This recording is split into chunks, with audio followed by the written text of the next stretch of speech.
Incredible afternoon, everyone. Incredible afternoon. How are you guys doing on this good old Cinco de Mayo? I am so upset because I missed Star Wars Day. I missed May the 4th be with you and myself. But it's okay. It's Cinco de Mayo. Let me open up my phone so that I can hit share. I have done this video several times, but I'm always constantly getting asked questions. Yes, I have the video there, but I know for some it is better when they can like really get clarification in the live video, like to actually ask the question of me. So I said I'll do it again, Um, it's never wrong, it's never a bad thing. And I've talked about this before about redoing content, whether it's me repurposing the content and just putting it back out there. Like I can go and just like download that and just put it back out. Or I have a couple free minutes here. I can just do a live video talking about pretty much the same thing. Epson printers for sublimation. So if this is something that you're interested in and you need more information about, stick around. Drop your questions in the comment sections. Hit the thumbs up. If you are already settled on your printers and you're good on that, you might learn a little something, but I understand if, this isn't the content that you necessarily need right now. But I normally do these a lot of the times for those who are new to my platform, never seen me live, never been able to maybe really ask a question, or maybe they saw the video, but now they're ready to pull the trigger. And it's like, okay, wait, I have one more question before I make this purchase. That's one of the reasons why I like to go live, even if I've already done the topic before. So we are going to talk about Epson printers for sublimation. And well, I guess I said I put for sublimation, but we can really talk about printers in general, for being creative and creative things and crafty things. All right, let me find this. This is how my I don't know what's going on with Meta. It's just not playing nice. There we go. All right, let's turn. Oh my God. Everyone, incredible afternoon. I was trying to show you guys how it caught me, but it went off. All right, let's go share.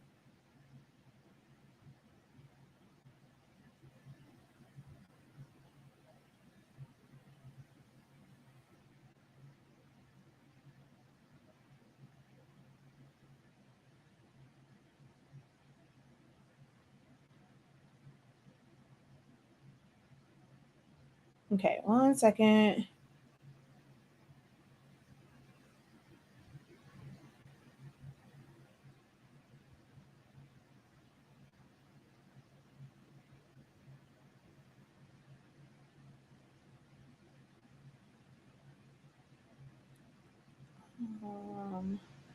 Best options. All right, so let's go ahead and select all and copy that and post and then hit share again. We're going to share this bad boy to a group and we're going to hit paste. And we're going to go 1, 2, 3, 4, 5, 6. All right, so I'm not in very many groups anymore. I took kind of a detox from groups. So I didn't have that many groups to share it to. So all shared out. All right. So let me officially introduce myself, and then we're going to go ahead and get right into this. If you guys can hear me loud and clear, clap once. I'm just playing. Go ahead, hit that thumbs up, drop some hearts. Let me know that you can hear me loud and clear, because y'all know sometimes this equipment act cuckoo crazy and you can't even hear me. I'm going to check the comments. I don't see anything that says can't hear you. All right, cool beans. And you guys know what I'm talking about. Cool, because I see some of the comments already. Perfect. All right, so who am I? I am Shakia, the professor of HS Ink 365. We are the parent company of Silaholics Anonymous. Is the the online platform. There we go, not digital. The online platform that I created via Facebook and YouTube, and also my classes to teach you how to use Silhouette Studio It is the program that controls the Cameo and Silhouette family of machines, but you don't need a machine in order to use the program. It's a pretty decent intro graphic designing software where you can do a wide variety of things like layering and resizing and printing right from it, creating your own things because you're able to manipulate the shapes. So it's a really, really decent beginner designer software. I'm sorry, my cousin was calling me. Uh, she threw me all off. That's why I put my phone on Do Not Disturb. But it's a beginner software. We are also the home of Honestly Speaking brand, which is our line of Sublimation ink, Sublimation paper, pigment ink, and some more items. And we have actually a lot of things under the HS Ink brand, like HS Ink Digital, HS Ink Prints, HS Ink Designs. And then 365 Creative Academy is my school to help you unlock your creativity. Like tonight, I have a food lunch is coming up. I have our creative business, and I'm going to come back and talk to you guys as well, kind of in a condensed format. I made the thumbnail, and didn't have a chance to do the video. I thought I would be somewhere tomorrow, but I'm not. So I'm going to do it tomorrow morning, and you're going to get a condensed version of why trying to run my own business was the biggest mistake I ever made. And you'll understand what I mean, of course, when I do the live video on that. But in my Creative Academy, I have what's called Creative Business, and we have sessions monthly to go over a wide variety of things. So that's a little bit about who I am. I am, also your Silhouette guru as well as your Epson printers. I pretty much know these printers inside and out, like the back of my hand for the most part, as far as what they do and their capabilities and things like that. So we're going to talk Epson printers. All right. If you guys don't know or have never visited our website, you can visit our website at shop.hsink365.com, and that's where you are going to find all of our products. If you click on the thumbnails here, it'll take you to the respective collections for each of those printers for sublimation. All right, so let's go ahead and jump into this. Give me 1 second.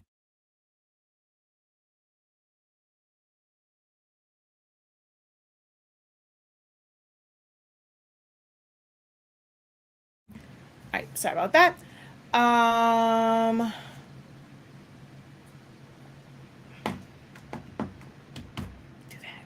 Okay, so let's jump into these printers. So Epson printers, like the regular desktop ones, Epson is like one of the top companies for actual sublimation printers. Also, they have in store, like, well, you can purchase it. It comes with the sublimation ink. The ink is formulated to, like, it doesn't say it's matched their color profile. It is just like they have their own color profile. The colors are mixed in a certain way. You're going to have accurate colors from those, and those are normally really large format. So there is like your small format or standard format. Your wide format, most times in like our industry, wide format are the ones that can print 11 or 13 inches wide, preferably 13 inches wide. When we say large, for me, when I mention anything that's large format, we're talking about the big boys, going 36, 44, 64, 70, all of the really, really large formats. I'm on the fence on where I consider the 24-inch printer to be, because it is still more of like a desktop. It's kind of like in between, wide format and large format, because it is still a desktop printer, unlike the other ones where they all require a stand. So I'm kind of on the fence on what to really call the 24-inch Epson sublimation printer, but essentially it's like a desktop printer. So, but Epson is known for really great printers to different print things. I mean, you have sublimation printers, and you have printers where you can print regular documents and things like that. Not say documents, but like banners and posters and things like that on it as well. They have really good technology as far as their print heads. Now, not pretty much every Epson printer uses what's called a piezoelectric printhead, and it basically just uses crystals. I mean, it's something that you guys will probably never think about to look into it and know, all about how it prints. Some printers are thermal printers and they use heat. So it like boils it up and then it expresses it out and it cools down, which is why like they, it needs that ink to keep the print heads from burning out. That's why a printer that is a thermal one, they tell you to like really not let it go too long without having like ink in the cartridge, because that moisture like that really helps with not clogging it and cooling down the ink as it comes out. So that's that. But Epson printers are heat free, which is why every single Epson printer can pretty much be used for sublimation, because it does not use any heat in the print out process.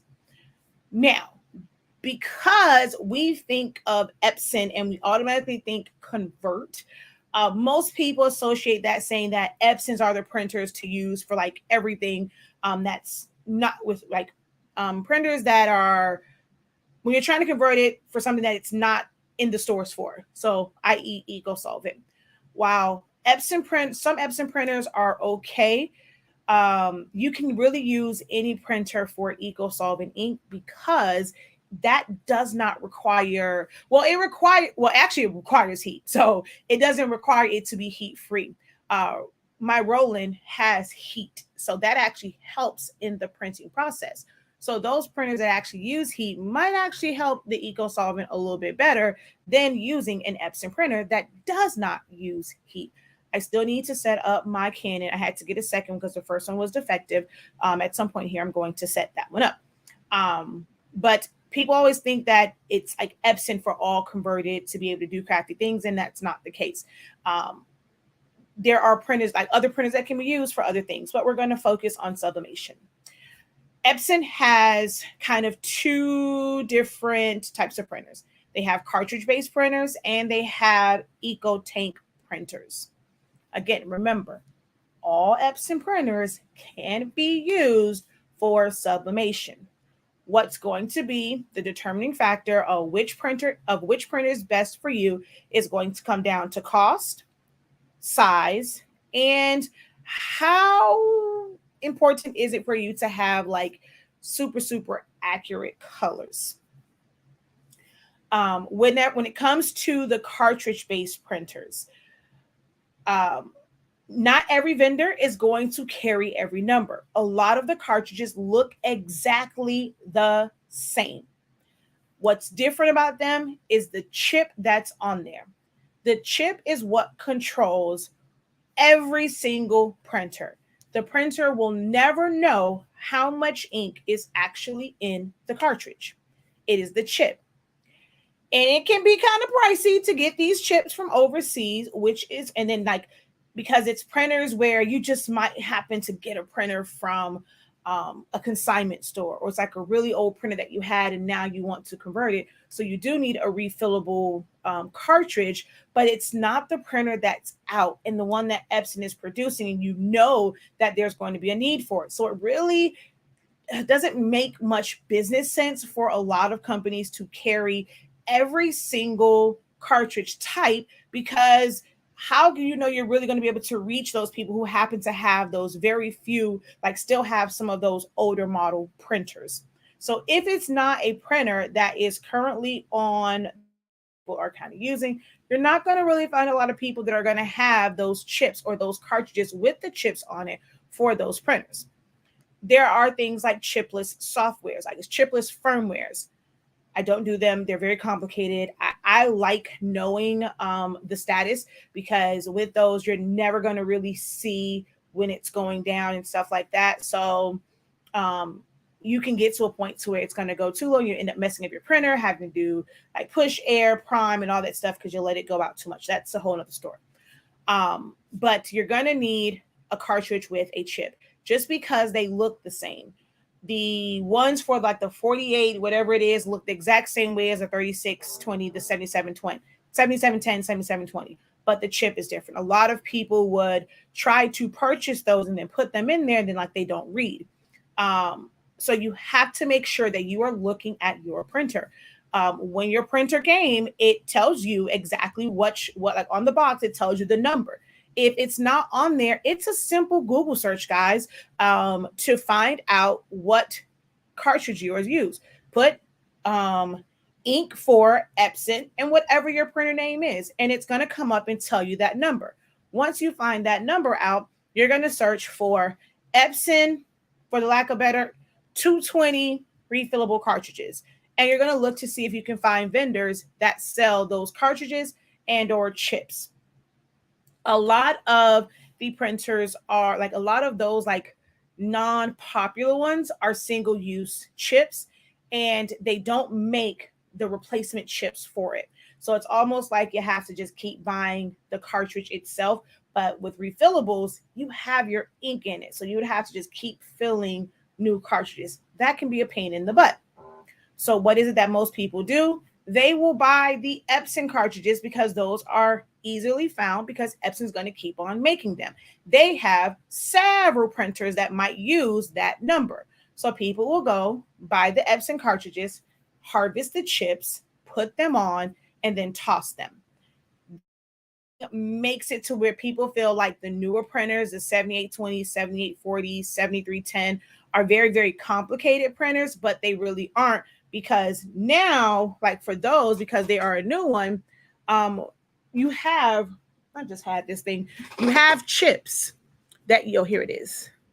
You have chips that you can just slide on and off. Like these are easily like found people, our business included, that sells these.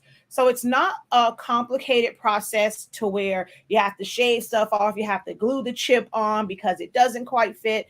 That's for a lot of the other models and like not so popular printers. But when it comes to those, you're going to have to do some research. You're going to have to do some searching to find what needle in the haystack company sells the chips and or cartridges for your kind of like off-market type Epson printer. Now, those, I'm not going to go through all of the numbers of those. Epson has had a lot of printers, and you just might find one that someone was using, or you had one and now you want to get some information, you want to switch it over. You might find a hard time, finding them, but there are vendors that have it. We don't. We only carry 252 and 812 cartridges. That's the only cartridges we carry at this time, and we'll probably only carry, because the other chips like the 220s and the 212s, they're not cheap. We actually have a few 220s. I think we have a few 802s as well, but they are super expensive to get from China. And that's like us losing money, because then they'll just sit here. At one point, we had the 802s on the website, and no one was purchasing them. So we just kind of took them off and just count those as a loss when it came to like our taxes and stuff like that. So, but yeah, the chips for the new ones are very, very important. Then you have EcoTank printers. They always say cartridgeless, which is really true. They're not even chipless. Like that part really isn't true. And that's one of the things I don't like with people, when it comes to the EcoTank printers. There is like a small cartridge-like thing in every single printer, because the holes can't just go on top of the print head. It has to go through something. There is a chip on there because it tells the printer, just like any other one, how many prints have been printed. Okay, you should be at this level. When it's doing that and it's telling you, okay, it's saying low ink or toner, because you can put ink in at any time. If you do not reset that level, you can have your ink go all the way down. If you just put more ink on top of it, that printer, or on the printer and on the computer, it's still going to say that it's low ink or toner, because you have to reset it. What are you resetting? You are resetting the mechanism on the inside, the system on the motherboard. It might be a chip that's on there, and you are resetting that level. So to think that it's completely chipless or cartridgeless when it comes to EcoTank printers, that really is not the case. It's just that instead of having it in a small cartridge, It is a very large tank in the front. Then there are two go to a cartridge, and that the ink filters through there to go to the print head. So it's not completely cartridgeless. It's not chip. That is the biggest myth when it comes to these. And then people are always wondering, well, why is it that it doesn't read the right? Like I put ink in it, it didn't read as full because you have to reset it. There's a chip that you have to reset. Every time that I've set up my printers, I personally don't fill the ink all the way up because I've had duds to where I fill them all the way up and they just simply like they aren't charging, they don't print out. And I learned to not waste my ink if the printer's not going to work. So I fill it up just past like the minimum mark, like so past the arrow, so that the ink can get inside the tubes, get inside the cartridge, and actually prime.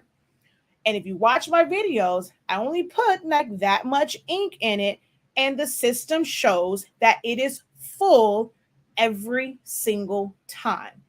That should let you know that it does not read. So everyone thinks that EcoTank printers are the easiest. Oh, you just fill them and go. It always knows your your ink level. That's the biggest lie ever told. It does not know your ink level because you can keep putting ink on top, on top, on top. And until you reset it, it does not know that. If you set it up, little ink, it's still going to read as full. So you have to fully understand how your printers work so that you can properly maintain them. So cartridge-based EcoTank, only difference is you get to, with the EcoTank and the cartridge is the EcoTank, you're putting 70 to 100 milliliters or 70 to like 120 something odd millimeters of ink in that tank, and it's there ready to go as long as the printer works. It's just there compared to a cartridge, which only holds 15 or 12, depending on which size it is. That is really the only difference in these processes is that you have to keep refilling 12 to 15 milliliters of ink or just drop 70 to 100 and just wait for it to go. Con of that is, should something go wrong with your printer, it is a lot harder. If you just fill that bad boy up, it's a lot harder to get 70 milliliters and you'll never get it all out of this tank if you have to send it back or just a dud, you want to use it. But on the cartridge side, you only have 15 milliliters to worry about. And guess what? That sucker is real easy to drain out from the top or drain from the bottom. So for me, I am a workhorse. I am, well, just a cartridge-based printer type person all day, every day, because you have less variables for error. Because the cartridge sits right on top of the print head, there are no tubes that can get backed up. There are a whole bunch of posts out there of you're using your printer, right? Just using it. All of a sudden, you just used it, but now your color doesn't work. What probably happened is somehow the line got backed up. There was air in that. And so you can run, you guys know, you do all these print head cleanings, you do the power cleaning. Oh, you have to let it sit because it's going and it's creeping back in those 12 hours. You have to kind of let it sit. We don't have them problems when it comes to the workforce printers. If there is an issue and it's just like a little bit of air, you do push air, within 10 minutes, you're done. Whereas with EcoTank printers, you have to let them sit for over half a day. Now that's putting you behind on the work that you need to do. So that's one of the biggest cons why I'm just not a fan of EcoTanks, really. Do I have one? Yes, for teaching purposes, but I barely print on it. Which brings me to another thing about these printers. The smaller format ones like the 2720, 2803, they are not meant to be workhorse printers.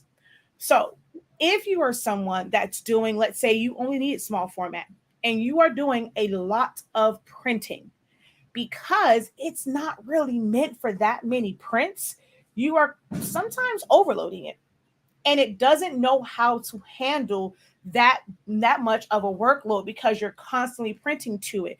And that will cause it. How do I know this? This is my Sublimation one.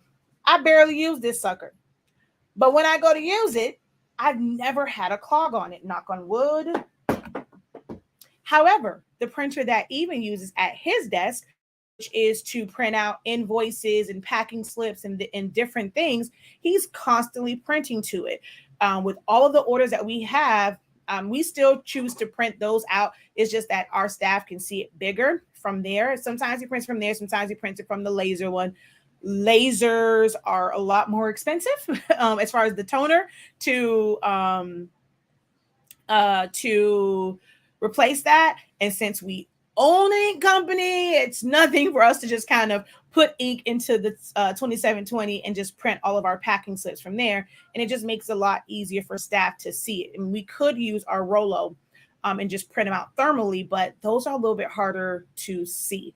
So every morning he goes, even before he gets out of bed, because we have the wireless connection, he goes on, he sends all of the packing slips to the printer, print them out, and then he does all the shipping labels, have them go, and then staff can go in and pull those and pull all the inventory and get them out to you by 3 p.m.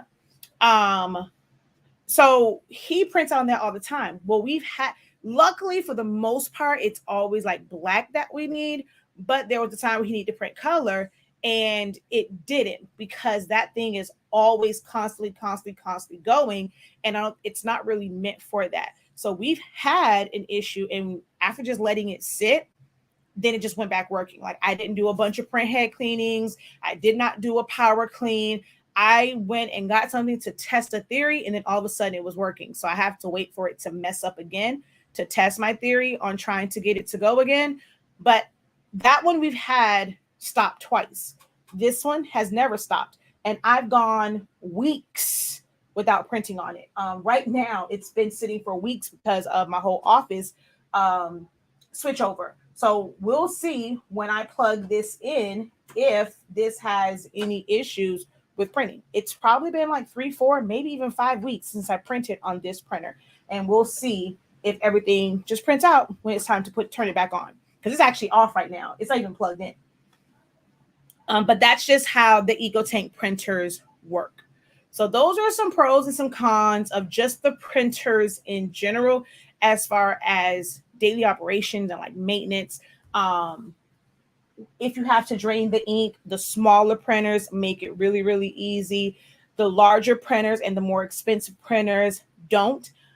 This particular printer does not come with you can't buy the official like maintenance tank from Epson. It's meant to kind of be a one and done type printer. Some people say that they have gone and they've taken the maintenance tank out and they've emptied it and put it back in and it works. I haven't had to do that yet, so I cannot tell you with like a certainty of if it works or not, because we haven't had to. My ink level has been where it is. And again, I don't do a lot of print head cleanings. Print head cleanings is what fills your maintenance tank up super, super fast. If you're doing those power cleanings, you can only do 2 per life maintenance tank because it dumps a lot of ink. So because I don't do a lot of print head cleanings, our maintenance tanks are nowhere near being filled on these particular printers. All right. So that's just kind of like some general information. Good for you guys. Maybe clear some things up for you. We're going to talk about sizes next, but those are some of the questions I get as far as like difference between going through a cartridge base. And cartridge base is not just workforce. There are expression printers also. Yes, expression printers can be used. You just have to find a vendor that has refillable cartridges with the corresponding chips on them that matches that firmware. But any Epson printer can be used. Workforce, expression, or any of the EcoTank or SuperTank printers. Does our nozzles fit that? No, our nozzles are made to fit specifically Epson printers. So if you have a Canon one, with theirs, they're actually, the Canon I have, it's an open, it's actually an open reservoir. You literally can just pour it in. Like, yeah, it's just open. They're not like Epson where it's like it's a full, you literally can just pour it in. Thank you so much for your help. You're awesome. You're welcome. Hola. Hey. I did forget to go in and say hey to y'all. So hey. Hello, Brittany. Thank Thank you. Hey, Jesse. Okay, that's set unused. So let me find your other one. All right, so do you know how to unclog a 7720 that sat for 2 years unused? She says I clap once. Thank you. So those are actually not that bad when it comes, like if they sat for a long time. What you're going to need to do is go to our website and, guess what? It's your lucky day. All right. So if you place an order for ink, hold on, let me go find it. Yes, that's from your birthday. What? I still have everything for my birthday. I sure Even do. my first birthday. I sure do. You made everything for my birthday. Sure did, because you're my niece and I love you.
I forgot to mute. Y'all probably heard me talking to MJ. Okay, I don't know what happened to this one. I probably have to, I don't know what happened with it, but I have these, right? So I have a video where I made these, and I just realized I was real loud. Y'all probably heard me talking about MJ Child. Oh, well. He's trying to tell his daddy a story, but I want to hear it too. But these are what I call cleaning cartridges. You can easily make these yourself, but because I already had these and you asked this question, if you go to our website and make, dang it, that's why this is probably do it, because this is broken off.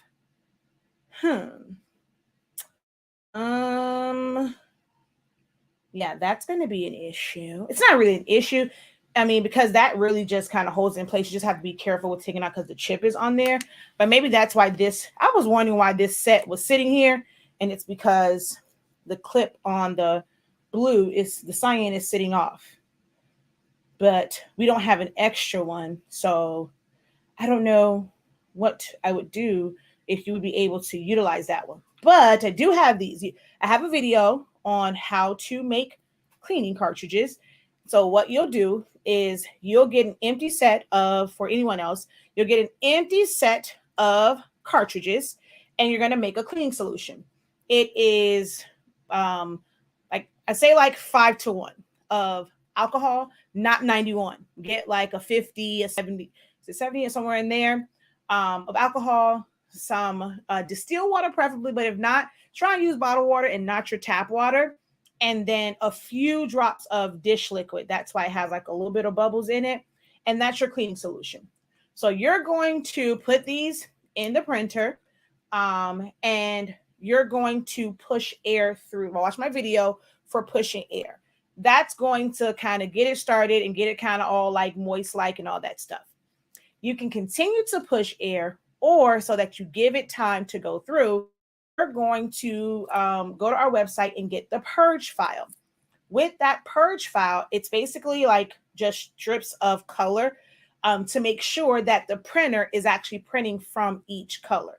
So you're going to print that. Your page is going to be pretty much blank. So you're just going to let that go. And if you're going to use just like regular 8.5 by 11 cardstock, remember this is water. So I would not use regular copy paper. I would recommend using cardstock. 8.5 by 14, 11 by 17. So wide format. The bigger the paper, the better. So you would let it print out. Maybe let it do 2. Then once that one dries, you can put it back in there. Let it go a couple of times, right? So then you're going to take your other, like your refillable cartridges that have ink in it, put it in the printer. You're going to push air. You're going to close it up. You're going to let it do its printhead cleaning. So once you push air, you're always going to always say you got to you basically do a printhead cleaning afterwards. You're going to do that. You're going to print the nozzle check to see what it looks like. If it is, the colors are still broken, you can either try another printhead cleaning or go in and push air one more time to see if it is cleared up. If it's not, that means that there's still something in there that is clogging it up. And if you don't want to make your solution, there's actually a cleaning solution that's available on Amazon. Any of those, you can get that cleaning solution and then just fill it into the cartridges. The reason why you want to fill it in the cartridges is you don't want to take the chance of putting the tube on that little hole, like that little peg for your print head, and then breaking it. When it's in here, there's really no major chance of you breaking it. So if you don't want to make your own, you can go to Amazon, get the cleaning solution, and just fill this up, watching my fill and prime. So it doesn't matter what you put in these, you still need to go through fill and prime. So if it doesn't, you put it back in, push air through the back. That way you're forcing the cleaning solution through it again. You're going to do the print head cleaning, maybe print a purge file. So you're just going to go back and forth on that until your colors come through. Will it work? It sure will. I think that's Sandra in my group. If you go to my group, honestly speaking, see, she got a printer that someone did not use. They thought that it was only for the scanner. She paid $10 for it. My videos helped her get it back. So she got a brand, like she has a perfectly working 7720 now, and she only paid $10 for it. So it works.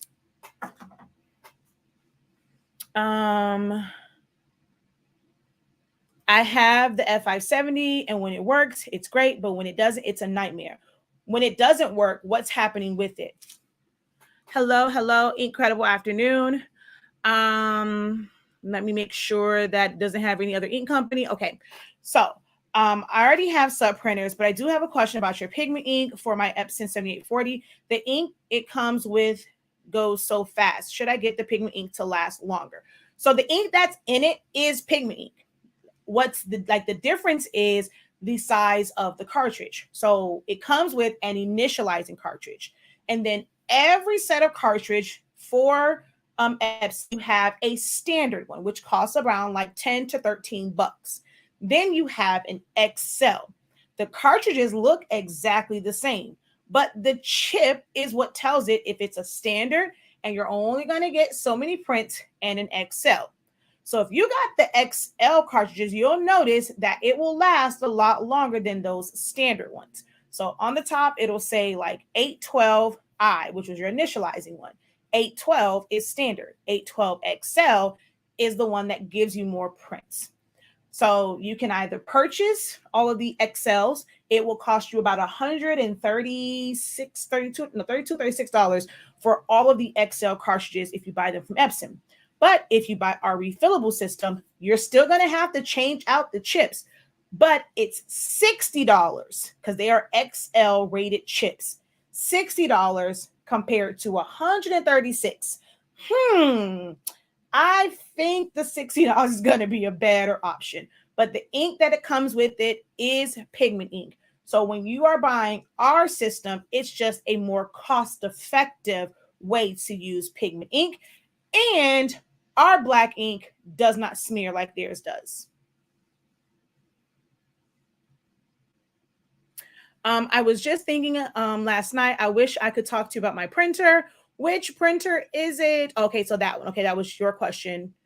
Oh, no, you said you clapped once. Okay, so what's your question about your printer? And everybody else, incredible afternoon.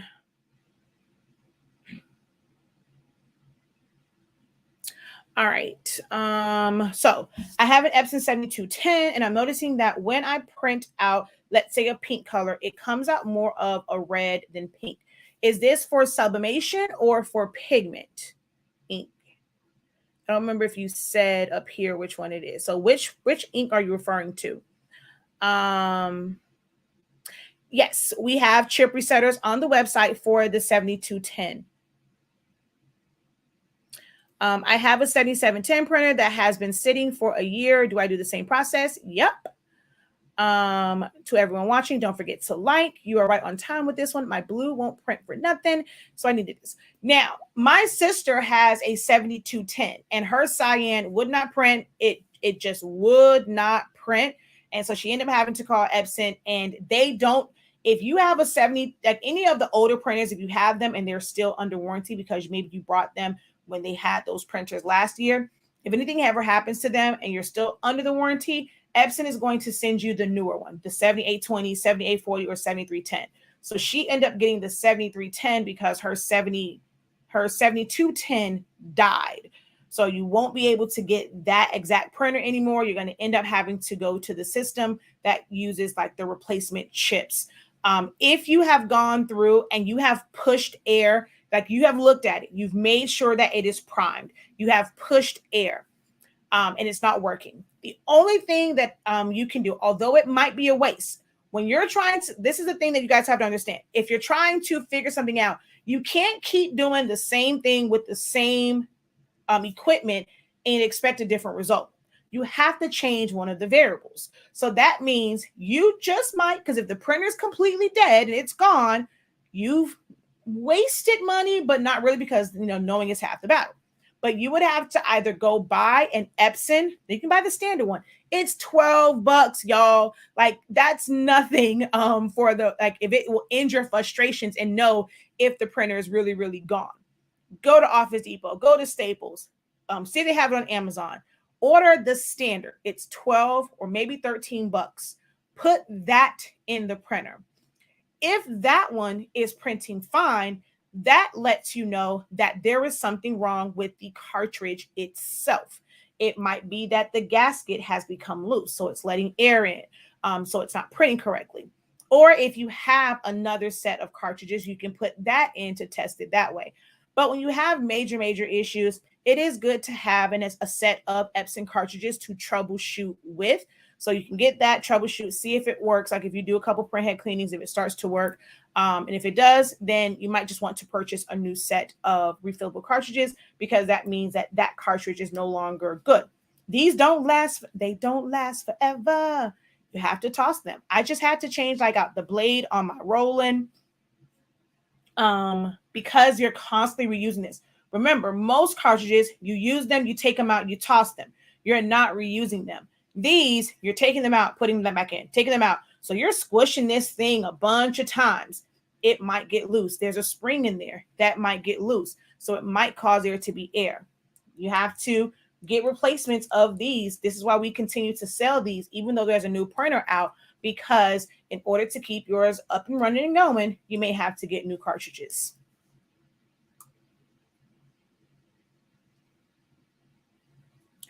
I have an EcoTank 4850. Do I need to get different ink to print on sublimation paper? Do you have that? You put the ink that came with the printer in that printer? If that's the case, you need a whole new printer. It's not worth it to try and drain that ink out to put sub ink in, because the ink that comes with it is dye ink.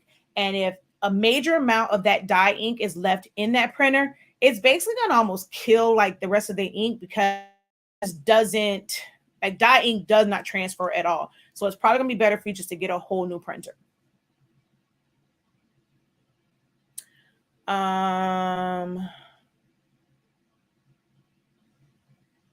Do you need a chip resetter to complete the cleaning? No, but a chip resetter is always great. So, I mean, these are cleaning cartridges. So if you ever need them again, a chip resetter makes it to where you can reset the chip and then you can just continue to clean. So chip resetter is always a great thing, but is it needed to complete the cleaning process? No, because you're going to have a set of chips that's a set of cartridges that has a brand new like chip on it. It has never been used. So you're going to get quite a few uses out of it. So that's up to you if you want to get a chip resetter or not, but it's always great to have.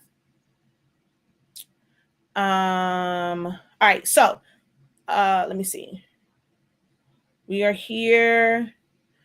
Oh, if you didn't put any ink in it yet, then yes, you just need to go to our website, shop.hsink365.com. Come right here to EcoTank Printers and just purchase a full set of ink. So you come here and you're going to just choose 4 colors instead of the 6 colors. Oh, that's why the gray wasn't on there. So 4 colors, just choose that. and you'll be able to get started.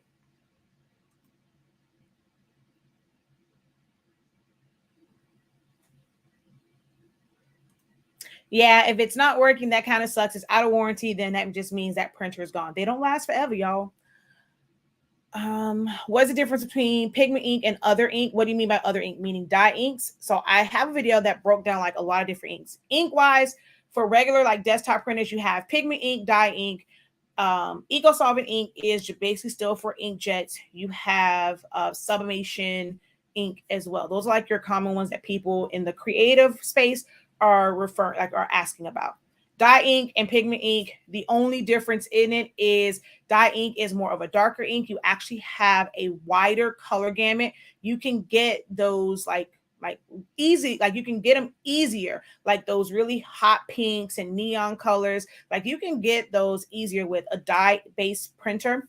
That's why sometimes your Canons and your HPs give you a better like hot pink or magenta color than like your Epson. I've had people say that, they're using both and they're like, wait, the color from my HP or my Canon looks totally different than my Epson. Well, most times the Epsons are using they're using pigment ink and the color gamut is not the same at all. And if you look at it, one looks like the other ones look like food coloring. They're very dark. And then you have ones that are pigmented. They look like the regular color.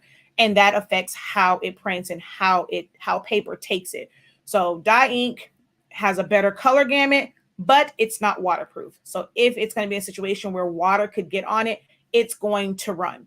Pigment ink, smaller color gamut, but the ink is waterproof.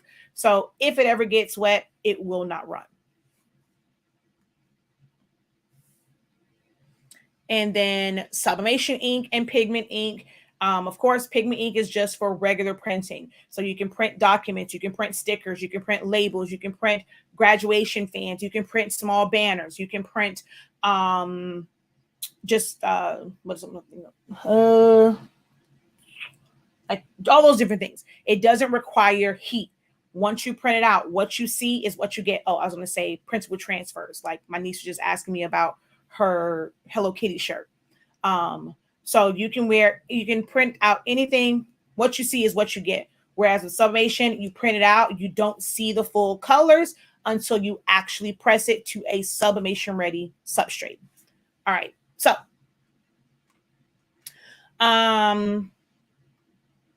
so I see some other questions. Oh wait, Sammy, I missed yours. Have you ever had a problem with the print rollers on your workforce? I have the 1720 and the printer is not grabbing the paper from the trays. I've had that issue from tray 2, not really from tray 1. Just make sure that it's all the way in. I'm not sure if you're doing like a bunch of papers or a single sheets. If it gets to a point to like when you push it in, like look in there and make sure that little arm, like it's like a little roller arm, comes all the way down and it's gripping the paper. My tray 2, yes, it acts cuckoo crazy all the time. My tray 1, not so much. If both trays are doing it, it's probably not really the tray. Turn it around, open it up, take out the back, take the little keyboard, the little compressed air, and blow out in there. Make sure there's no debris in it. You might want to do a paper guide cleaning, run that and things like that. Now, if you go through all of that and still not picking up, it's probably just bad. We have one that's in the storage unit. We're just using that for extra parts. But it got to a point to where all paper kept getting jammed in and just wouldn't pick up properly. So they do go out, y'all. These printers don't last forever. All right. So now let's talk a little bit about print size. I'm going to start with the one that has wide format. Any other printer, any other number that's not the numbers that I'm about to say is a small format printer. That means it only prints 8.5 inches wide. I don't care if the printer costs $500, $600. You want to see that full list of printers? I have a video. Search Honestly Speaking Epson Printers, and you're going to see 2 different videos that comes up. I break down wide formats completely, and then you're going to see the one where I break down all Epson printers by like the model number. I show you the price and what the benefits are, like what the features of it. So check out that video. I'll probably try and find it and then put it in the comment section, either after this live or before we get off. But I have done a full detailed video going over pretty much all of the available numbers that are on Epson's website right now. Now, if it's an older model printer that you have, it's on their website. I'm not going to ever probably really have information on it because I'm not about to go through and research a printer from like 5-10 years ago. Y'all don't pay me enough for that. Being funny, but I'm being truthful.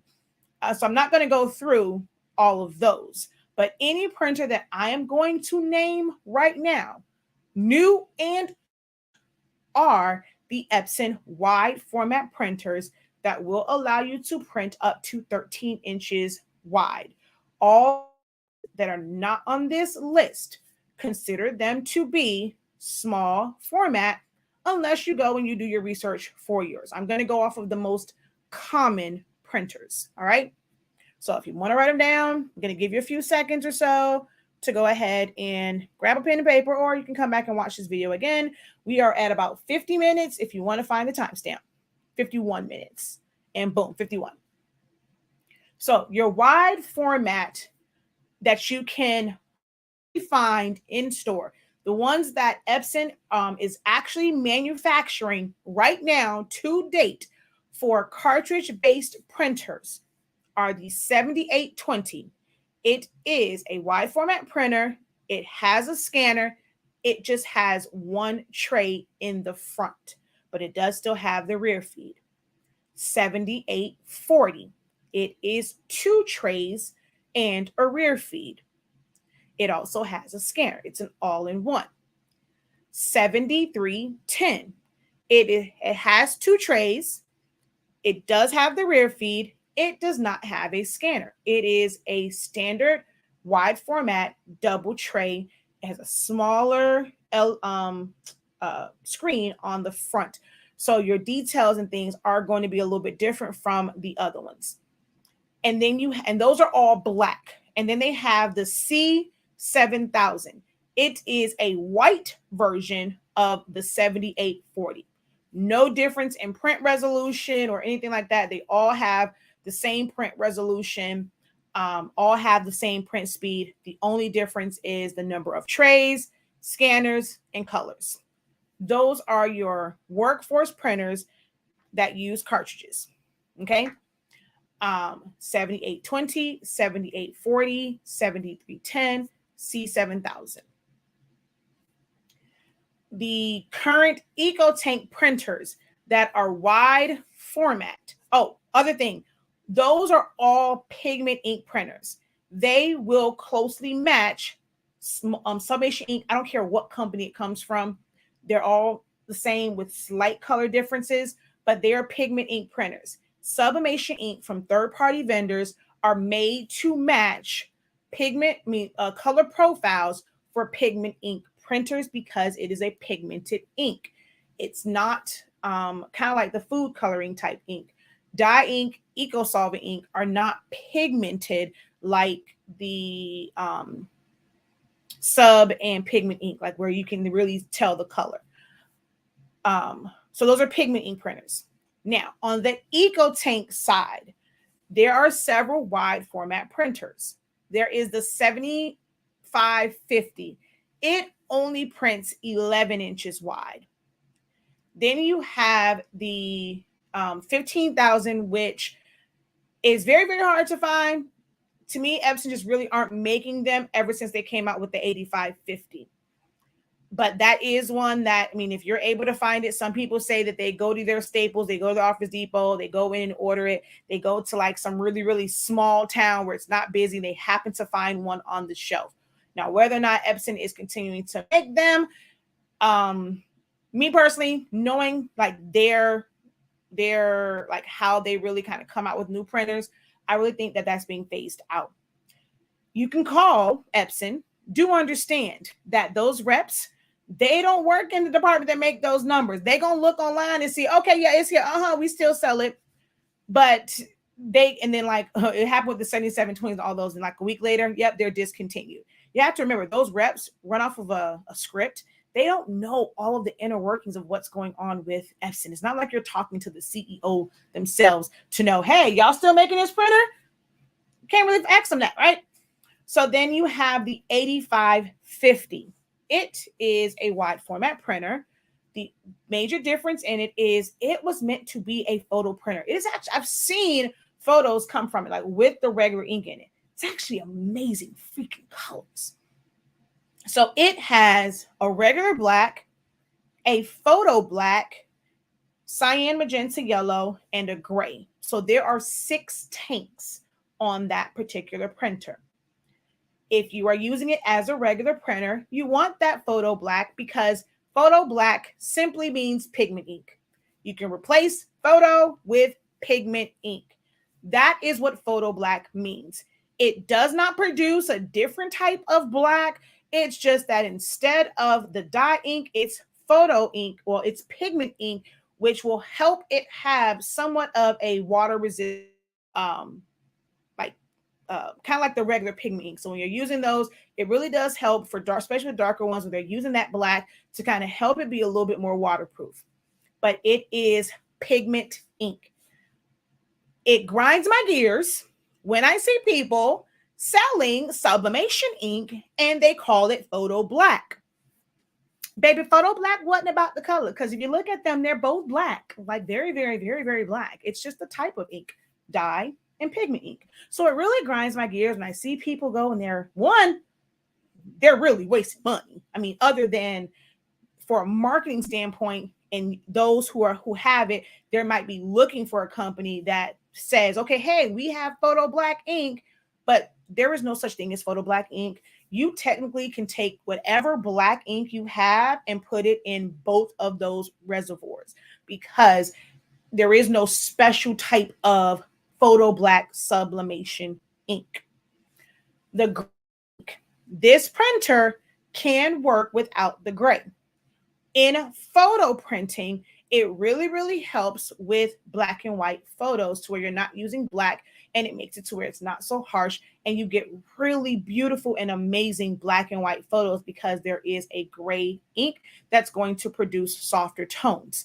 In the world of sublimation, unless you are doing black and white, it does nothing. You can't really mix blacks with colors, because black or grays mixed with any color is going to make it darker.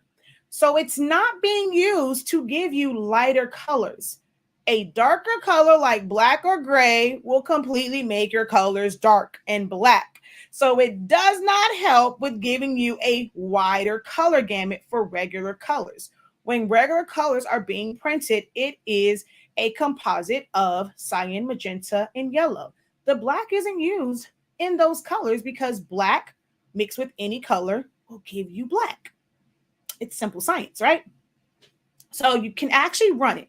It's not going to mess up your print head. If ink has never gone through there and you're not printing from the gray, it's not going to mess up any of the other colors, because it's only going to mess up like if you were printing out where you needed that gray color.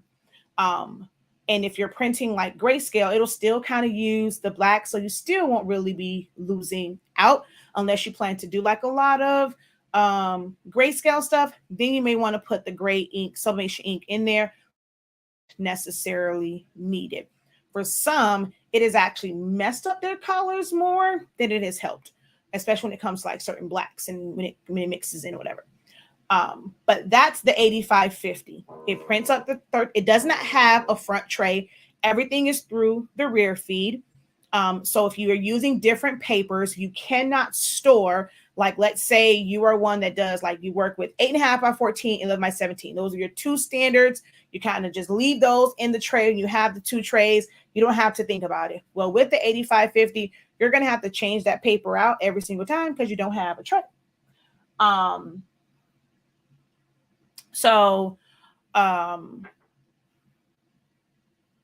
They're leaving, but what about the board? Okay. Anywho, so it goes from the back. The difference between that printer and every other printer is it actually prints 78 inches long. So you can do a long banner that's really 12.95 by 78 inches long. I've had to piece 48-inch pieces together to make a really long banner for a church. So that printer probably would have come in handy, where I could have just done one continuous. But that's the major difference between that one. All the other ones, if you did not know, all Epson printers print 47.24 inches long, even the smaller ones. So you can get an 8.5 by 47 inches long print, which makes it great for graduation stoles. And I think that's all the ones for the 8550, right? So that's a dye-based printer though. With that one, and you're putting sub ink in there, let's say if you have a 7720, you had one of those before, the colors are not going to be the same. If you are someone and you're getting like busy, you had a 7720 printer before, now you need to add another printer, you add a 15,000 or 8550. You cannot print the same job from both of those printers, because half of your order will look one way, the other half will look a totally different way. So if you have a pigment ink printer and a dye-based printer, both have sublimation ink in them, don't think that you're going to save time by printing out from both, because you're going to see a difference.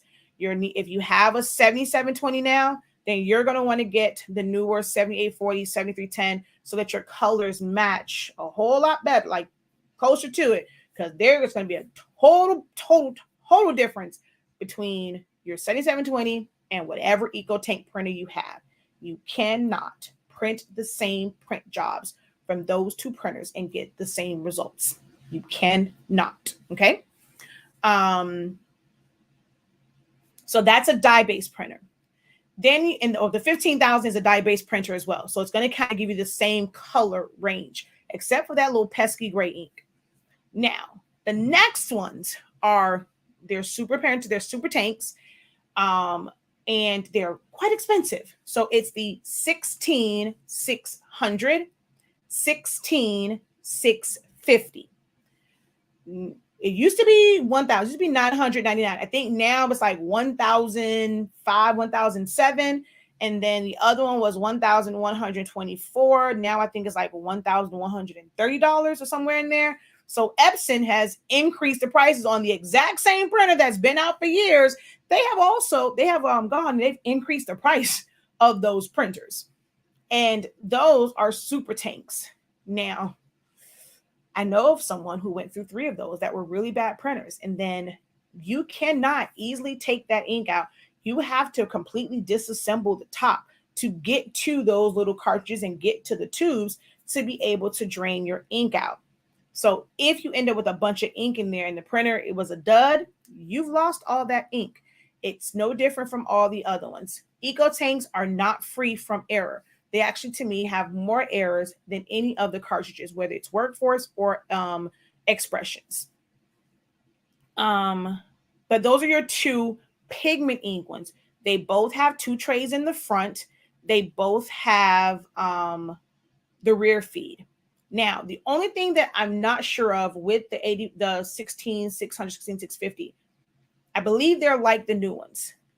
You can only do 13 inches from the rear feed, which is why I mentioned the 11 by 17 more so than 13 by 19, because with the newer printers, the 7820, 7840, 7310, C7000, 1600, 16650, the trays do not go out 13 inches. They only go to 11 inches. Still prints 47 inches long, and you can print that from the front tray, but the 13 has to go to the rear feed. So that is one of like the downsides of the newer printers, whereas with the older ones, which I'm going to go over those numbers now, you can print 13 inches from the tray. All of the newer wide formats, it's only 11 inches from the tray, 13 inches from the rear. All right. So that is all of the current, like the ones that they are actually manufacturing to this date. Oh, Cinco de Mayo 2022. that Epson is actually manufacturing. Those are those. Now, if you happen to come across an older model printer, there's a lot of those, and I'm going to go over the most popular numbers for those. All right. Let me go back to some questions though.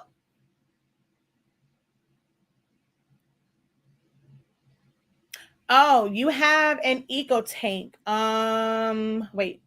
Oh no, this one. Okay, wait. Have you covered this before? Can you change the brand of ink in a printer, or are you stuck with the ink you originally started with? Can you change it? Yes. But there is like a slight chance, depending on the ink that you use, that there will be a slight color shift, right? There are some where the ink looks more of like a mustard type color. There's some where it looks a little bit more greenish. There's some that looks like a really, really bright yellow color. And that's how you can really tell like the different types of profiles. Almost every third party Sublimation seller is not producing this ink themselves. If they're selling an ink and it's not for a printer that they have made and created, and it's for a like for an Epson printer to convert it, they are a third-party ink vendor. 9 times out of 10, there might be like 2 places where they're manufacturing it in the States, but for the most part, we are all getting it from overseas. There's about 3 factories that produce it and a whole lot of distributors over there that sell this ink. So the same ink that I sell can be the same ink that my girl Crystal Hale has over on Noobs. It can be the one that Shannon has. It can be the one that Patrice from Craftful Things has. It can be the one that Galaxy looking company that they have. It can be the one that Subzone. It can be Majestic Ink just came out. She has paper. She just dropped her ink line. All these new folks that are taking that class and everybody got ink and paper. We're pretty much getting them all from the same factory. Might come from different distributors, but they pretty much come from the same factory. All the ones y'all say, oh, well, get you some Hippo, get you the this, get you the that, the Wok, all that from Amazon. It's just the people from China selling it or sending it directly to Amazon. So yes, they can offer it for a little bit cheaper because guess what? Their price of living is a whole lot cheaper over there in China. So they can go and drop it low and get whatever little profit because they don't need all the money that we need over here in the States to survive. So all of those, so everyone says, oh, y'all just getting the ink from China. Well, where y'all think Hippo and Wok and all the rest of these places come from? China. So they're all pretty much the same. Now, if the color profile is slightly different, you are going to see a slight difference in color. It is best to wait until it is pretty much to that line, like that almost unsafe zone, and then put the ink on there. That way, it's the majority of it is the new ink and not the old. If you do it at the halfway mark, you're kind of like just, you're mixing it in. Not so great. So what you want to make sure that you don't do is change that ink in the middle of a job. Because if there is a slight difference, and sometimes it's only a difference as it's mixing in, or you may not see it until a couple of prints later because there's ink. Remember, there's ink that's still in that tube, right? You just put the ink inside the tank. So it has to basically mix in there, and then the ink that's in the tube, that part is not like that ink is going to rush through and beat it to the cartridge. So that ink that's in the tube is going to come out and it's going to print out. So that's why you want to try and do a purge file after you put the new ink in and before you do a new job. That way you know that it's now this mixed ink.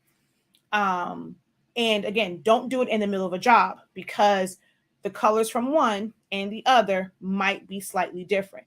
Now, if you're not looking at 2 of the exact same side by side, you'll probably never notice that there is a difference. It's not going to be that significant, but side by side, and we're giving it to your client and they had a bunch of shirts, you'll be able to tell the difference. But yes, you can technically mix inks.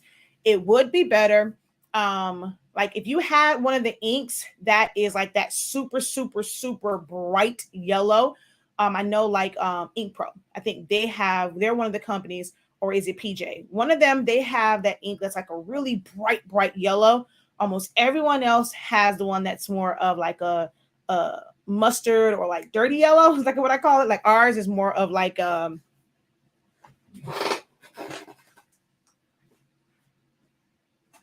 all the colors, I would not have a yellow in here. Of all the colors. Okay. Hold on. I'm going to do it like this. I'm going to grab my cartridge that has yellow ink in it.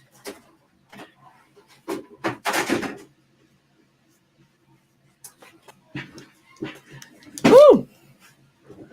So there are some sub inks which can be quite confusing because they will look like this, but this is pigment ink. So I'm always leery of the ones that look this bright, because even Epson's actual, like their Sublimation ink for their F570 looks like this. It doesn't look like this. So you see the difference in that color. So ours isn't like, there's some that looks like a really like almost like greenish color. Ours is still yellow. Oh, my hands are ashy. Gee, oh Lord. Okay, let me come back here. So ours is still yellow, but it's not like that greenish type yellow, but it's also not this. So if you had a company where it was more so like this and you put it in there, then you're going to have it. And the issue really only happens with the yellow and the magenta. Cyan and black are so dark that you never really notice the difference. It's the cyan and the magenta where you're going to see the difference. Like you can mix it. Just don't do it on the exact, like not in the middle of a job, and try and wait until your ink is very far down and only do the color that is low. Don't put in all of them.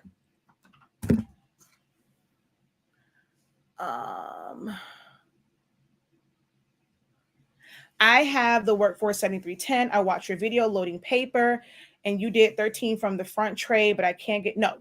7310, you cannot do 13-inch from the front tray. It has to be from the rear. I just kind of broke that down. From the 7310, all the new ones, you can only do 11-inch from the front tray. I've never done, because I don't have a 7310. I only have the 7710, 7720, and then my mom has a 7210. Those are from the front. My Sublimation printer is a 7720.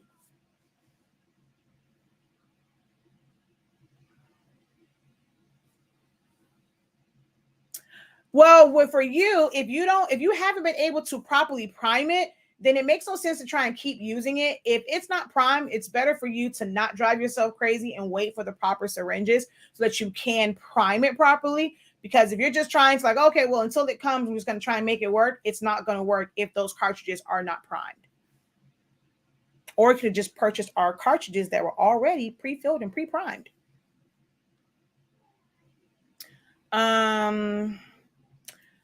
I have a 7720 printing with lines.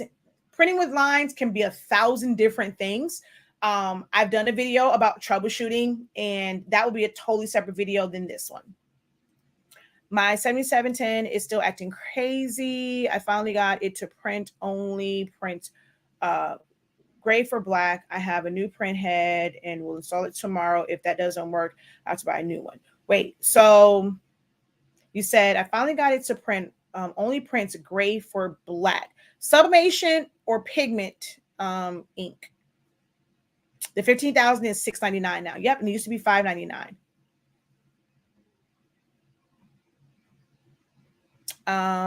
Can I get the settings? Oh, I can't get 7720 to recognize the continuous flow that I put in, and I don't know how to fool it to. I don't fool around with the those tanks. It's the worst thing ever because it will back up. So they should have given you, it's a little plug that you have to put in the printer. Like if you look on your printer, maybe about 6 inches from the end, there is a little like skinny, I don't know what to say, like, but that little space it goes into, it has like that has to fit in there. So when you have the continuous ink system in there, that's not closed all the way. They should have given you like a little plug to put in there. If they didn't, just take a piece of paper or paper towel, put it in that little well. And so that way, when it does close a little bit, it's going to push it down and the printer is going to sense that it is closed. I, however, don't recommend the continuous ink system. It's a lot of issues. Like when you go to fill it, you can end up backflowing it really easy. It can backflow on its own if you're not printing enough from it. Those are the ones where they recommend that you print every single day because it can easily backflow. It is much easier. Don't let the thought of filling cartridges scare you. It's better to just fill cartridges than deal with all the headaches of a continuous ink system. So I don't really provide information on it. I have tons of videos to let you know that I actually cannot stand it. So that's just as far as it recognize when it closed, it's probably as far as I can go with information about that one, because I don't really help with those because I don't like them.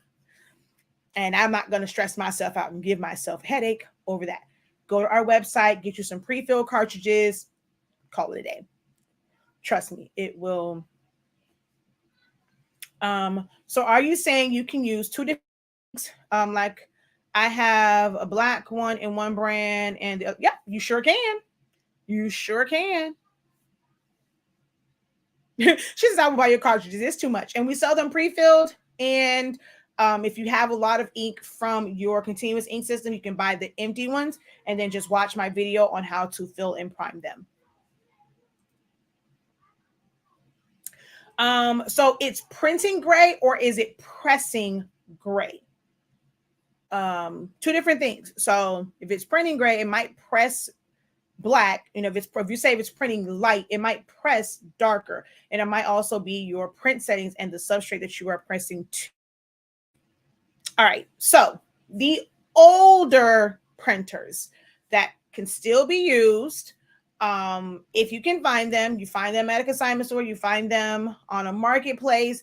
If someone's selling it for $10, you might still want to get it and try, you know, if it hasn't been used in a while, use the whole cleaning method and it will work. But the older printers are, like, as far as workforce printers, 70, hold on. It's the model right before the new ones is all the 77 series, and then you have the 76 series. So that's your 7710, one tray, all in one. 7720, two trays, all in one. 7210, two trays, standard printer. Artisan 1430 is a six colors, but it has a light cyan and a light magenta. Now that one can help increase your color gamut because it's going to use the lighter cyan and the light magenta. So that can help your color gamut. But that's a really, really old printer. It's a pretty pricey printer. It's special cartridges for that. We don't carry the cartridges for the Artisan. And you kind of really have to look to get your hands on one of those. And Epson really hasn't come out with another desktop printer that uses light cyan and light magenta. I don't know why, but they actually have not come out with another one, and they don't make the Artisan anymore. And then you go into like the really, really old ones, 7610, 7620, 7110, and the 20, the 20, the 10, the 20, and the 10. It's the same thing. One tray, all in one, two tray, all in one, two trays, standard printer. So those are the older models. All of those, 76 and the 77 and all of those, they use the 252 cartridges. Those are the ones that can be reset either with a chip resetter or waiting until it shows an X and then resetting it. They're all pigment ink printers, so they're made to match the color profile of, like, the Sublimation ink is made to match the color profile, so you're going to get excellent colors. So then those are all wide format. Artisan 1430, the 7710, 7720, 7210, 7610, 7620, 7110. Those are all wide format. use the 252 cartridges. The smaller formats for those workforces that use the 252 cartridges is the 3640 and the 3660. They're small format, only difference, 1 tray, 2 tray, and they use a 252, so you can reset them. There are ones that are not sold, but if you happen to find them in marketplaces, they're going to be a better option than any of the new EcoTank printers. So if you find it in a consignment store, marketplace, 3640, 3660, they use 252, and they are going to be the better printer every single time. All right. Okay. Hold on.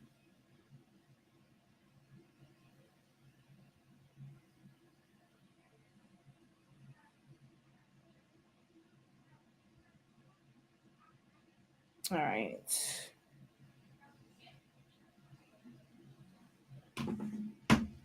That was the rudest comment I've ever seen in my life. But okay. Anywho. So those are those. Now, expression printers can be used. Expression printers, like those are all the XPs.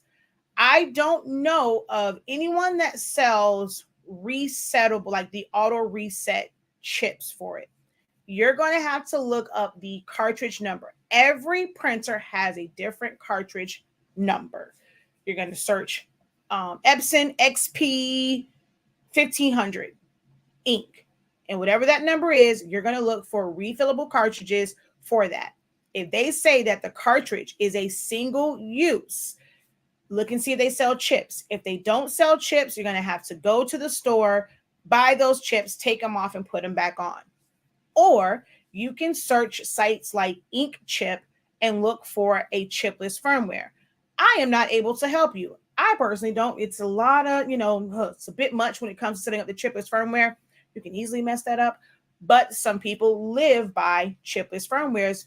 If you're not computer savvy, I don't recommend trying to do that on your own. Maybe have someone do it for you, or like completely walk you through setting up the chipless firmware. But most people will use that chipless firmware for those. Or like Crystal has the continuous ink system, because those have like a switch on it to reset it. For a lot of the older ones, they are forced to use the continuous ink system because that's the only way to be able to reset it and not have to keep buying chips and chips and chips and chips. But do note that any expression printer can be used as long as you can find refillable cartridges with chips, a continuous ink system, or it has a compatible chipless firmware that you will have to go through a lot to be able to get it installed. EcoTank printers. Epson has changed your smaller format EcoTank printers, the numbers on them a lot. If you have the 2720, which is what I have here, and the 2803, it's the same exact printer. Or 2800, same exact printer. All 2803, 4700, 4780, 4700, 3010, 37, I think is like 60 or something like that. They're all small format. There's a big price tag on some of those things, but it's not going to change. Now, again, if you watch my video, I'll try and find it and post it. The resolution of it. This is the lowest possible resolution.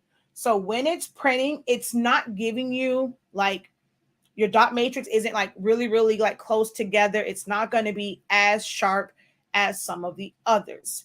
So although this is the least expensive one and it's only 8.5 inches wide, you might opt to pay an extra $70, $50, $100 for like the 3710 or the 4700, or actually the 4700 has the same resolution, but you can again go through the video and see the ones that have a higher resolution. You're going to get a better color saturation and a better color accuracy on the ones that have really high print resolution. This doesn't really have one. So if you ever print from, like, people always say, oh, yep, I went and got an 8550 or I got a 15,000. Oh, it looks way better than my 2720, my 2800. That's because those have a higher print resolution. So the colors and how much color it puts out is going to be better on those. It's not the ink that makes it any different. You can have the exact same ink in each one of those printers. The print resolution is what makes that printer better because of how it's going to put down ink. So for some, although this is the least expensive one, you might opt to pay a little bit more for that faster speed because, baby, that thing is slow. If you're like doing a lot, that thing is slow. And for the better resolution. That might be why you're willing to pay that, because you don't want to deal with the headache of this. But do understand, when you go to the ones that are a higher price, better resolution, faster speed, you cannot drain that ink. You cannot get in there and fix it as easy as you can this one. You're going to have to take the top off. You have to, like, it's like a bunch of screws you have to take off and take the cage off and do all this stuff to get to the inside. So better quality, way more maintenance. This is the easiest one as far as maintenance. And then with this one, like I said, they don't advertise a maintenance box with it, a maintenance was where the waste tank. You can't get a new one with this one through Epson. All the other ones, they do come where you can get a replacement waste tank. So it's like you have to wait. It's not, it might be a lot to think about, but really sit down and think about, like, what do you value more, convenience or the cost? Because you're not going to be able to get both. Like, you're not going to be able to get like a really low cost printer and it's going to be a super, super convenient printer. The best printers are the new ones, the 7820, 7840, 7310. They are the most cost effective for the biggest print space and quality of prints. They have really high resolutions. So they are the best printer, but the convenience factor is not as great as the other ones because you have to change out the chips. Price-wise for these should not be an issue if you are in this to make money, because you just factor this into your cost of buying the replacement chips. So that's kind of in a nutshell, like, about all these different printers. Any Epson can be used for sublimation, y'all. Any. You just have to do the work to find out, like, when it comes to cartridge ones, if a cartridge, continuous ink system, or chipless firmware is available. And when it comes to the eco tanks, do you want to save money or do you want convenience and you want better quality? Do you want small format and start there, or do you want to spend the money for the larger formats? That's what you're going to have to weigh, your budget and your time.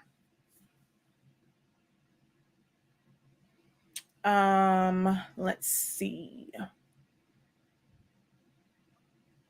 What could the problem be if 7710 says scanner errors? Is it not printing with those scanner errors? Those are ones where, like, it's kind of weird because you don't do anything with the scanner, like, to make it where it doesn't work. And it just might be something on the motherboard fried and there's nothing that you can do about it. If it's affecting your printer from working, then it's just gone. But scanners, really nothing, because, like, with these, if you open it up, there's like a little plug in there. And if that becomes disconnected, you get the scanner error. But on the older ones, there's really nothing. I mean, unless, like, you just open the top too much and maybe you severed one of, like, I think you might see some wires in there. Check and make sure that none of your wires are severed. If they're not, they're intact, then something on the motherboard that controls the scanner has gone out.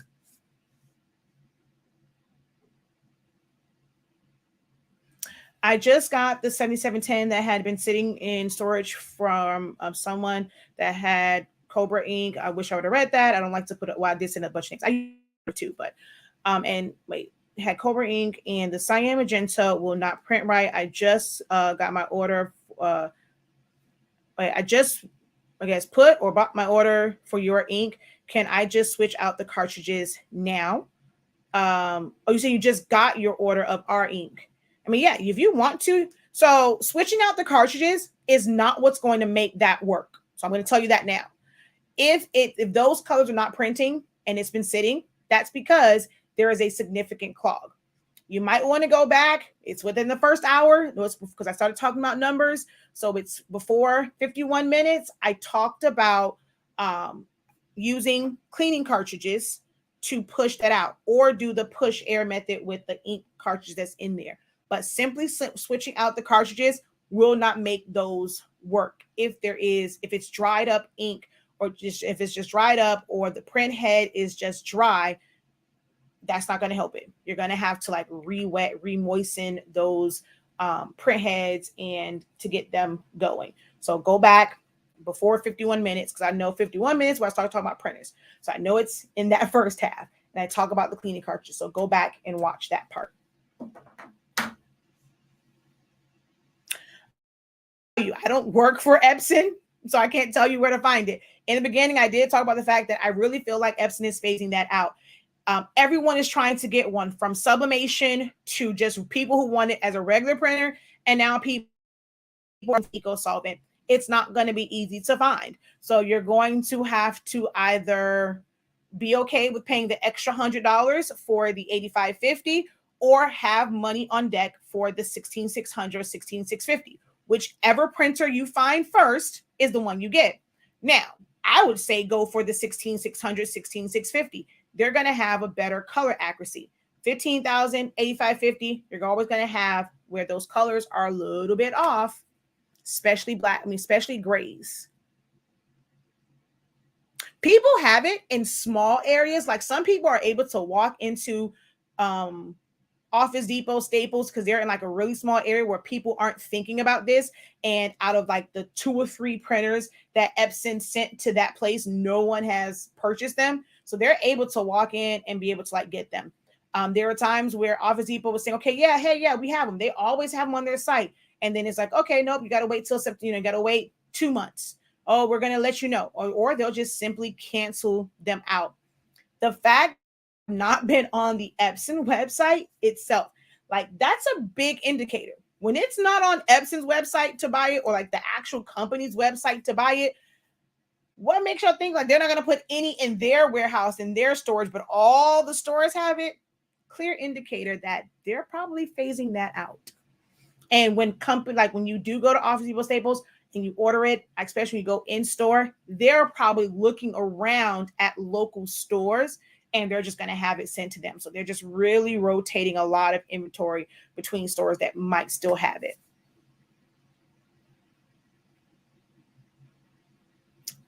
I'm really trying, like y'all, and I've gotten some nasty messages too. I'm really trying to limit the inboxes, because I can't guarantee that I'm always going to answer them. Sometimes if I'm free, I might answer it. Then I might just fall off because I have to go do something with my kid. I have other stuff to do. I'm cooking dinner. I'm teaching a class. And then people get all upset because it's like, okay, yeah, I was responding. And then I stop. And then hell, I forget about you because I got 30,000 other things to think about. So I try not to. If you want to book a one-on-one session to where we can go through them, you can book a quick help session or a full help session, or post it in the group. And, because I'll get notifications, like you can always kind of like make another post or tag me in it, like if I started responding. But I'm really trying to limit inboxes because I get a lot of them, and I really feel bad when I can't answer them all. Think about who I am, y'all. I'm one person. I have one YouTube channel that has 26,000, one that has 20,000. My Facebook is over 10,000 people. I have my group. So imagine with that many people, and then there's new people, and people just recommend me, and they're always coming to my inbox. It's a lot. It's a lot with dealing with inbox stuff. I go to that whenever I have free time. I don't make it my business to try and answer all of those, because it's a bit much. You can email us, you can post it in a group to where if I'm not able to answer, somebody else can answer, or you can book a one-on-one session to completely block off my time just for you.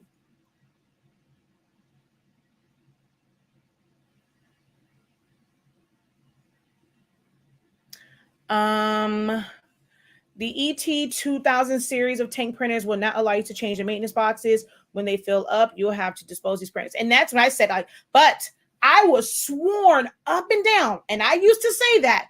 And then I was told, how are you the professor and you don't know this? How are you going to tell me what I did?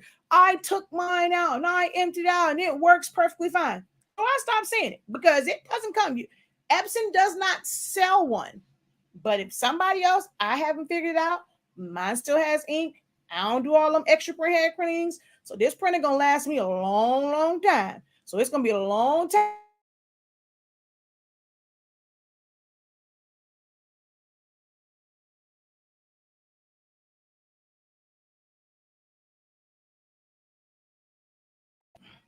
There we go. But I have always said that they have no maintenance tank. But folk have sworn me up and down over in that Sublimation help group that they have, and they want to call me a quack because I kept saying you can't. But I don't tell me what I did. Okay, homie, my bad. I'm just going off of the specs of the printer and just giving factual information according to what Epson says about replacing this is the lowest model. So for them, it's kind of a one and done. You get them this little $200 printer, go ahead and get you another one. I mean, I'm just saying.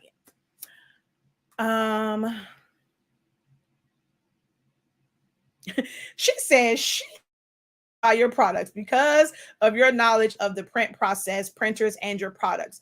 Also, with your ink, you get a lot more per bottle. Most people sell 70 milliliters. Yep, we sell 114 milliliters in pigment and sublimation.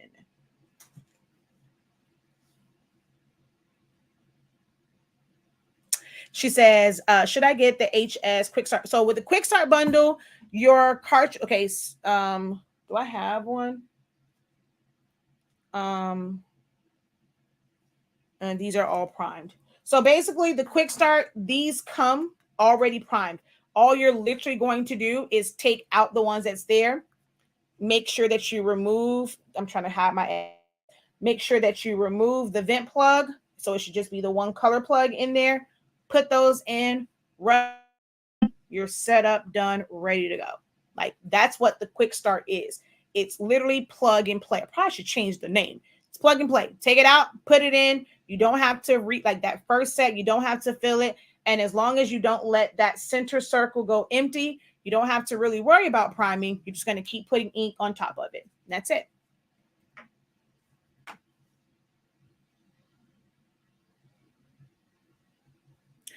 So let me take you to the website. So the Quick Start kit is, I'm going to go home.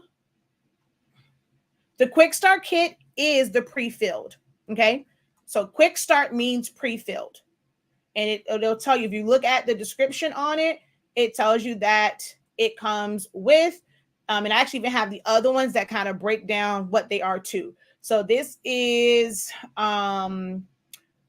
you get the 4 bottles of ink, you get the syringes, you get the chip resetter, you get the needles. Our syringes are 20 milliliter and 20 and 30 milliliters. So it makes the refilling process so much easier because it's just one draw compared to 2.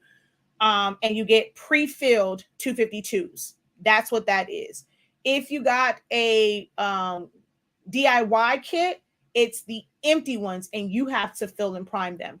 So this one comes with the pre-filled, so one of each color, pre-filled, pre-primed, refillable cartridges, 20 milliliter, 30 milliliter syringes and needle set, and a chip resetter. If you if you didn't want to get the ink and you just want to get the pre-fills, we're going to go, this is the empty one. But if we go here, it has both pigment and sublimation. So don't let the pigment thumbnail fool you. It's for, there's an option for both. All right, what's happening here? Why are you not loading more? Okay, I don't got time for you. Go to essentials. All right, so this one right here, you see, like it says pigment is in the showing like the first and second picture. But if you click on it, sublimation is there also. I probably should switch those pictures so you can see that sub is there as well. But, oh, look, this is a really good example of the ink color. So look there and then look there. Oh, come on. See the difference in pigment ink versus sublimation ink? Big difference in color. But if you want just the pre-filled cartridges, come here, sublimation ink. And I think I am going to do that. That probably confuses people. They probably think that this is only for pigment, although the description states both. If you don't read that, you wouldn't know. So what I'm going to do is I'm going to switch the pictures around on that, just so that when you're on the main page, you see pigment and sublimation.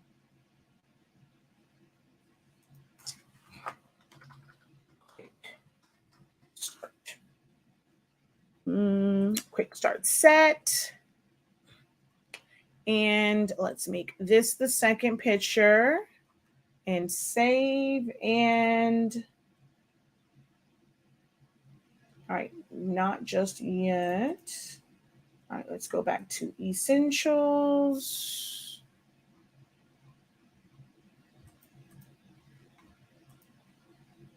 Aha, there we go. So now you can see that both are there. If you ever wanted a set of pre-fills, just the pre-fills, then you would get these. She says, thank you for pre-fills. Been letting the too long. You're welcome. All right. All right. Any other questions for me? We've been on here for almost 2 hours. I did not think that I would be on here this long. Jesus, I thought I was coming on here to give a quick little something about these printers. Been on here for almost 2 hours. But if you guys got great information from it, if you enjoyed the live, give this video a thumbs up, share it out, let them, let others know. A lengthy video, but there's a lot of information. Maybe watch it in chunks, get you a little notebook. But there's a lot of information about these printers in this video. So hopefully I didn't bore you too much. Later, Jesse. And don't forget to give this video a thumbs up. If you are not already subscribed, as you can see, I am. You'll never be disappointed with any video that I put out. It's always going to teach you something. Even when you think you know, guarantee the professor is going to give you something to make you go, wait a minute, I didn't know that. Didn't think about that. All right. You are very welcome.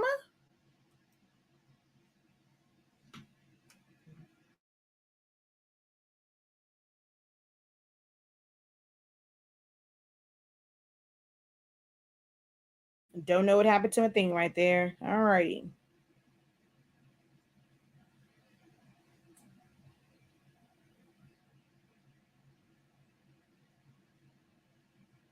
All right. All righty. Last call for any questions for me.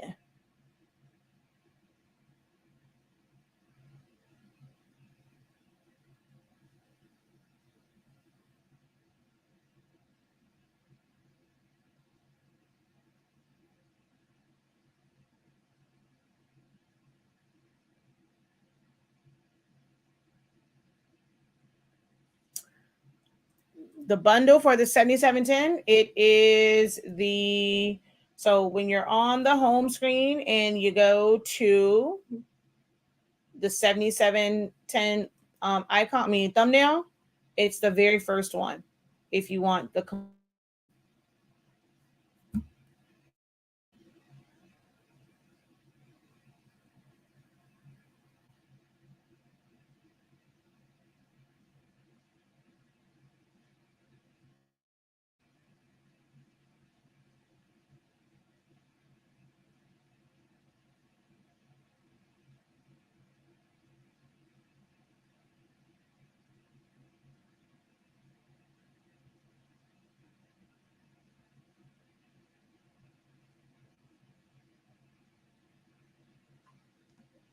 all righty. If there are no other questions, and as pastors say, all hearts and minds are clear, I'm going to hop off of here because I got like a little over an hour and a half before my creative business class. And we're going to talk a little bit about, so if you're in creative business, which you technically can still join at any time, we're going to talk about why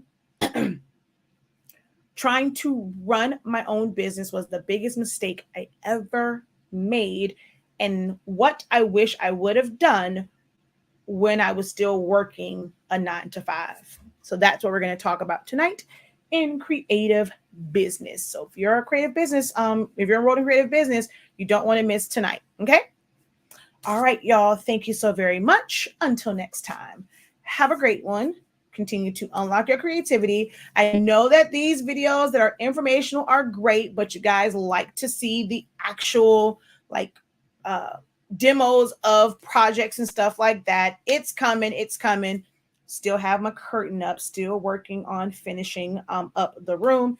And eventually I will be back to doing like full on demo videos and better than ever.